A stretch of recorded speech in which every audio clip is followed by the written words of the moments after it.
2026 ఆంగ్ల నూతన సంవత్సరంలో అఖండ రాజయోగం పొందబోతున్నటువంటి రెండవ రాశి వృషభ రాశి. దానికి కారణం ఏంటంటే తులారాశిలాగే వృషభ రాశి వాళ్ళకు కూడా సంవత్సర ఫలితాలు చూసే 4 గ్రహాలలో 3 గ్రహాలు యోగిస్తున్నాయి.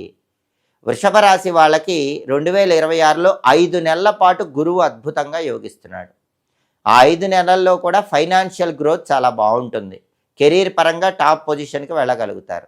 అలాగే వృషభ రాశి వాళ్ళకి ప్రధానంగా రాహు బ్రహ్మాండంగా యోగిస్తున్నాడు. 10వ ఇంట్లో రాహు సంచారం వల్ల అబ్రాడ్ వెళ్ళి ఎక్సలెంట్గా సక్సెస్ అయ్యే యోగం వృషభ రాశి వాళ్ళకు ఉంది. జీవితంలో ఉన్నట్టుండి టాప్ పొజిషన్కి వెళ్ళే యోగం 10వ ఇంట్లో రాహు సంచారం వల్ల వృషభ రాశి వాళ్ళకి 2026లో ఉంది. 2026లో డిసెంబర్ 5 వరకు 10వ ఇంట్లో రాహు అద్భుతంగా యోగిస్తున్నాడు. అలాగే సంవత్సరం మొత్తం కూడా జనవరి నుంచి డిసెంబర్ వరకు శని